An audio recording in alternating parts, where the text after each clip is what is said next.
Food start ಮಾಡಬೇಕಾದ್ರೆ 90% of the mother's ಈ mistakes ಮಾಡ್ತಾರೆ. ಈ ಮಿಸ್ಟೇಕ್ಸ್ ಮಾಡೋದ್ರಿಂದ ನೆಕ್ಸ್ಟ್ ಫ್ಯೂಚರ್ ಅಲ್ಲಿ ಮಕ್ಕಳು ಊಟ ಮಾಡ್ತಾ ಇಲ್ಲ, ಫುಡ್ ಬಗ್ಗೆ ಇಂಟ್ರೆಸ್ಟ್ ತೋರಿಸ್ತಾ ಇಲ್ಲ, ವೆಯ್ಟ್ ಗೇನ್ ಆಗ್ತಾ ಇಲ್ಲ ಅಂತ ಬರ್ತಾರೆ.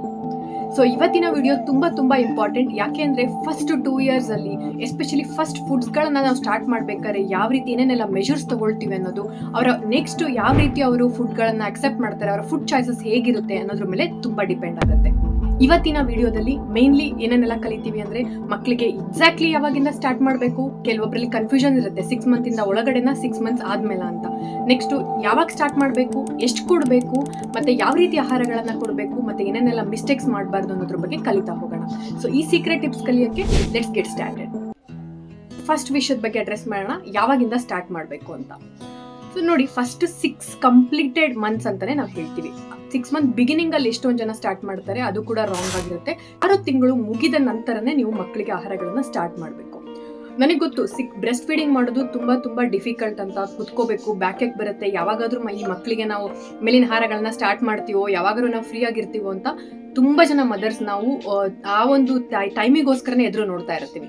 ಬಟ್ ದಯವಿಟ್ಟು ಅರ್ಜೆಂಟ್ ಮಾಡಬೇಡಿ. 6 ತಿಂಗಳು ಕಂಪ್ಲೀಟ್ ಆದ್ಮೇಲೆ ಮೇಲಿನ ಆಹಾರಗಳನ್ನ ಕೊಡಬೇಕು. 6 ತಿಂಗಳ ಒಳಗಡೆ ಎಕ್ಸ್ಕ್ಲೂಸಿವ್ ಬ್ರೆಸ್ಟ್ ಫೀಡಿಂಗ್ ಅಂತ ಕರಿತೀವಿ. WHO ಏನ್ ರೆಕಮೆಂಡ್ ಮಾಡುತ್ತೆ ಅಂದ್ರೆ, 6 ತಿಂಗಳ ಒಳಗಿನ ಮಕ್ಕಳಿಗೆ ಬರೀ ತಾಯಿ ಹಾಲು, ಅಕಸ್ಮಾತ್ ಕೆಲವೊಬ್ಬರಿಗೆ ಸಾಕಾಗ್ತಾ ಇಲ್ಲ, ಫಾರ್ಮುಲಾ ಫೀಡ್ ಕೊಡ್ತಾ ಇದ್ದಾರೆ ಅಂದ್ರೆ ಫಾರ್ಮುಲಾ ಫೀಡ್ ಅನ್ನು ಕೂಡ ನೀವು ಕೊಡಬಹುದು.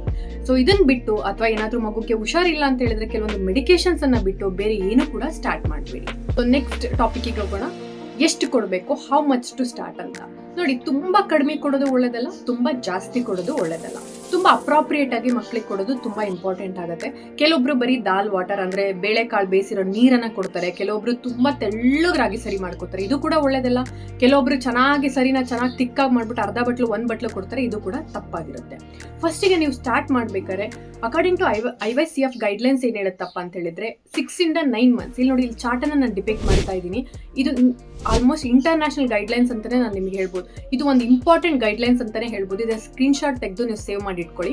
ಆಲ್ಮೋಸ್ಟ್ 6 to 9 months ವರೆಗೂ ನೀವು ನೋಡಿದ್ರೆ ಇದ್ರಲ್ಲಿ ಚಾರ್ಟ್ ಅಲ್ಲಿ 2 to 3 ಟೇಬಲ್ ಸ್ಪೂನ್ ಇಂದ ಸ್ಟಾರ್ಟ್ ಮಾಡಿ 9 months ಎಂಡ್ ಅಲ್ಲಿ ಮಕ್ಕಳು ಆಲ್ಮೋಸ್ಟ್ ಒಂದು ಅರ್ಧ ಬಟ್ಲು ತಗೊಂಡ್ರು ಕೂಡ ಸಾಕಾಗುತ್ತೆ.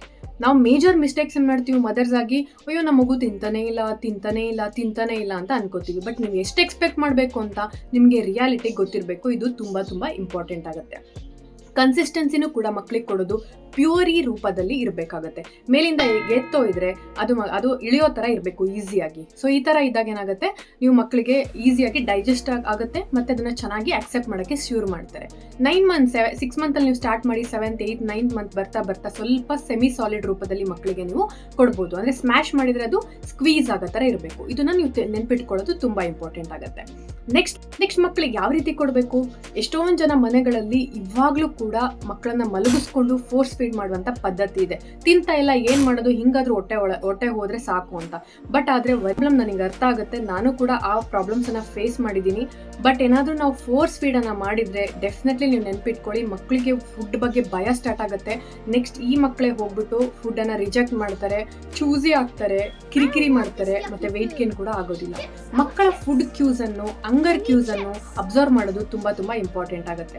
ಮಕ್ಕಳಿಗೆ ಆಲ್ಮೋಸ್ಟ್ ಕೂರಿಸಿ ಕೊಡಿ, ನಿಮ್ಮ ಹತ್ರ ಕೂರಿಸ್ಕೊಂಡು ಅಥವಾ ಹೈ ಚೇರ್ಸ್ ಗಳಲ್ಲಿ ಕೂರಿಸಿ ನೀವು ಆಹಾರಗಳನ್ನ ಕೊಡಬಹುದು. ಆದ್ರೆ ದಯವಿಟ್ಟು ಕೂಡ ಮಲಗಿಸಿ ಮತ್ತೆ ಏನು ಅಂತಾರೆ ತುಂಬಾ ಫೋರ್ಸ್ ಮಾಡಿ ಮಕ್ಕಳಿಗೆ ತಿನ್ನಿಸ್ಬೇಡಿ. ಇದು ಯಾವತ್ತೂ ಕೂಡ ಒಳ್ಳೇದಲ್ಲ. ಇವೊಂದು 1-2 kg ಅವ್ರ ವೆಯ್ಟ್ ಕಡಿಮೆ ಆದ್ರೂ ಪರವಾಗಿಲ್ಲ, ಬಟ್ ಆದ್ರೆ ಫೋರ್ಸ್ ಮಾಡಿದ್ರೆ ಮಾತ್ರ ಅಲ್ಲಿಗೆ ನಿಮ್ ಗೇಮ್ ಓವರ್ ಅಂತಾನೆ ಅನ್ಕೊಳ್ಳಿ. ನೆಕ್ಸ್ಟ್ ಮಕ್ಕಳು ಫುಡ್ ತಿನ್ಲಿಕ್ಕೆ ಇಷ್ಟಪಡೋದಿಲ್ಲ. ಈ ಪಾಯಿಂಟ್ ತುಂಬಾ ಇಂಪಾರ್ಟೆಂಟ್. ನೆಕ್ಸ್ಟ್ ಅದೇ ತರ ಸ್ಕ್ರೀನ್ ಅಥವಾ ಏನು ಟಿವಿ ಫೋನ್ಗಳನ್ನ ಕೊಡ್ತೀರಾ, ಅದು ಕೂಡ ಅವಾಯ್ಡ್ ಮಾಡೋದು ತುಂಬಾ ಇಂಪಾರ್ಟೆಂಟ್ ಆಗುತ್ತೆ. ನೆಕ್ಸ್ಟ್ ಏನೇನೆಲ್ಲ ಆಹಾರಗಳನ್ನ ಕೊಡ್ಬೋದು, ಇಲ್ಲಿನ ಚಾರ್ಟ್ ಅಲ್ಲಿ ನಾನು ಹಾಕಿದ್ದೀನಿ. ಫಸ್ಟ್ ಸೆರೆಲ್ಸ್ ಅಥವಾ ಪಲ್ಸಸ್ ಅಲ್ಲಿ ನೀವು ರಾಗಿ, ಓಟ್ಸ್, ರೈಸ್, ಮತ್ತೆ ನೀವು ಕಾಳುಗಳಲ್ಲಾದ್ರೆ ಫಸ್ಟ್ ಹೆಸರು ಬೇಳೆಯಿಂದ ಸ್ಟಾರ್ಟ್ ಮಾಡ್ಕೊಳ್ಳಿ. ನೆಕ್ಸ್ಟ್ ತೊಗರಿ ಬೇಳೆ ಕೊಡ್ಬೋದು. ಕಡಲೆಕಾಳನ್ನ ದಯವಿಟ್ಟು ಕೊಡಬೇಡಿ, ಇದು ಮಕ್ಕಳಿಗೆ ಹಾರ್ಡ್ ಟು ಡೈಜೆಸ್ಟ್ ಇರುತ್ತೆ. ಫ್ರೂಟ್ಸ್ಗಳಲ್ಲಿ ಬನಾನಾ, ಆಪಲ್ ಕೂಡ ಸ್ಟೀಮ್ ಮಾಡಿ ಕೊಡೋದು ತುಂಬಾ ಇಂಪಾರ್ಟೆಂಟ್ ಆಗುತ್ತೆ. ತುಂಬಾ ರಾ ಆಪಲ್ ಅನ್ನ ಕೊಡಬೇಡಿ.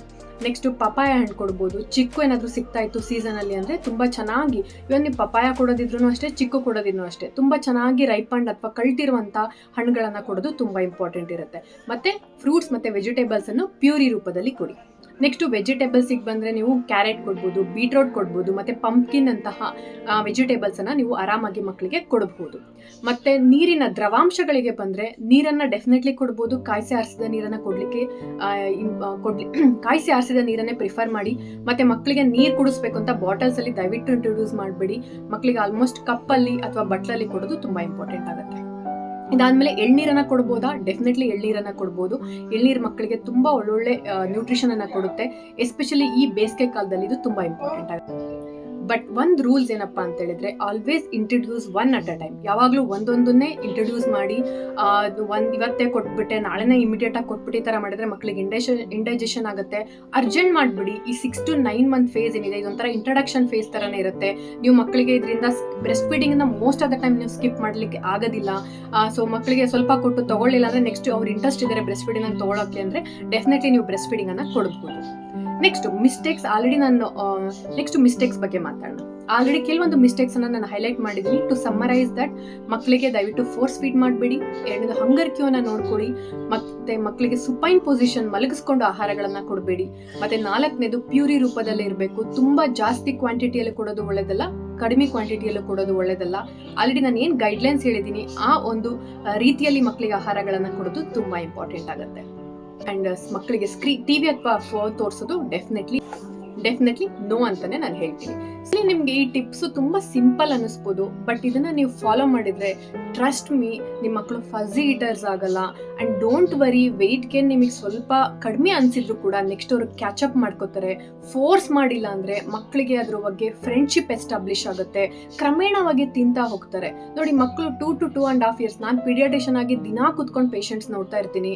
ಆ್ಯಂಡ್ ಆಲ್ಮೋಸ್ಟ್ ಒಂದು 2.5 years 3 years ಒಳಗಿನ ಮಕ್ಕಳಲ್ಲಿ ಆಲ್ಮೋಸ್ಟ್ 8 ಮಕ್ಕಳಿದ್ದು ಇದು ಕಂಪ್ಲೇಂಟ್ ಇದ್ದೇ ಇರುತ್ತೆ. ಆಫ್ಟರ್ 3 years ಅದೇನು ಚೇಂಜಸ್ ಆಗುತ್ತೋ ಗೊತ್ತಿಲ್ಲ, ಬಟ್ ತುಂಬ ಜನ ಮಕ್ಕಳು ತಿನ್ನಲಿಕ್ಕೆ ಶುರು ಮಾಡ್ತಾರೆ. ದಯವಿಟ್ಟು ಅದನ್ನು ಟೆನ್ಷನ್ ಮಾಡ್ಕೋಬೇಡಿ, ಸ್ಟ್ರೆಸ್ ಮಾಡ್ಕೋಬೇಡಿ. ಆ್ಯಂಡ್ ಈ ಸೈಂಟಿಫಿಕ್ ಮೆಥಡ್ಸನ್ನು ನಾವು ಫಾಲೋ ಮಾಡೋದು ತುಂಬ ತುಂಬ ಇಂಪಾರ್ಟೆಂಟ್. ಅರ್ಜೆಂಟ್ ಮಾಡಿ ಏನೂ ಸಾಧನೆ ಮಾಡೋದಿಲ್ಲ. ಅದನ್ನು ಆಲ್ರೆಡಿ ನಾನು 4-5 yearsಗೆ ಬಂದಾಗ ನಾನು ನೋಡ್ತಾನೆ ಇರ್ತೀನಿ. ಮಕ್ಕಳು ಬಾಟಲ್ ಬಿಡೋದಿಲ್ಲ, ಫಝಿ ಈಟರ್ಸ್ ಆಗ್ತಾರೆ, ಅದನ್ನು ತಿನ್ನಲ್ಲ ಇದನ್ನು ತಿನ್ನಲ್ಲ, ತುಂಬ ಚೂಸಿ ಇರ್ತಾರೆ. ಫುಡ್ ಅಂದ್ರೇ ಒಂಥರ ಮಾಡ್ತಾರೆ, ಆಮೇಲೆ ಜಂಕ್ ಫುಡ್ಡಿಗೆ ಅಡಿಕ್ಟ್ ಆಗಿಬಿಡ್ತಾರೆ. ಸೊ ಹಾಗಾಗಿ ದಯವಿಟ್ಟು ಈ ಮಿಸ್ಟೇಕ್ಸನ್ನು ಮಾಡಬೇಡಿ. ಹೋಪ್ ಈ ವಿಡಿಯೋದಿಂದ ಸ್ವಲ್ಪನಾದರೂ ನಿಮ್ಗೆ ಏನಾದರೂ ಒಳ್ಳೆ ಇನ್ಫಾರ್ಮೇಷನ್ ಸಿಕ್ಕಿದೆ ಅಂತ ಅನ್ಕೋತೀನಿ. ಬೇರೆ ಮದರ್ಸಿಗೆ ಕೂಡ ಶೇರ್ ಮಾಡೋದನ್ನ ಮರಿಬೇಡಿ. ನೆಕ್ಸ್ಟ್ 1 year ಆದಮೇಲೆ ಏನೇನೆಲ್ಲ ಡಯಟ್ ಚಾರ್ಟ್ ಇರಬೇಕು, ಹೇಗೆಲ್ಲ ಇಂಟ್ರೊಡ್ಯೂಸ್ ಮಾಡಬೇಕು ಅನ್ನೋದ್ರ ಬಗ್ಗೆ ಡಿಸ್ಕಸ್ ಮಾಡ್ತೀನಿ. Thanks for watching. Happy parenting.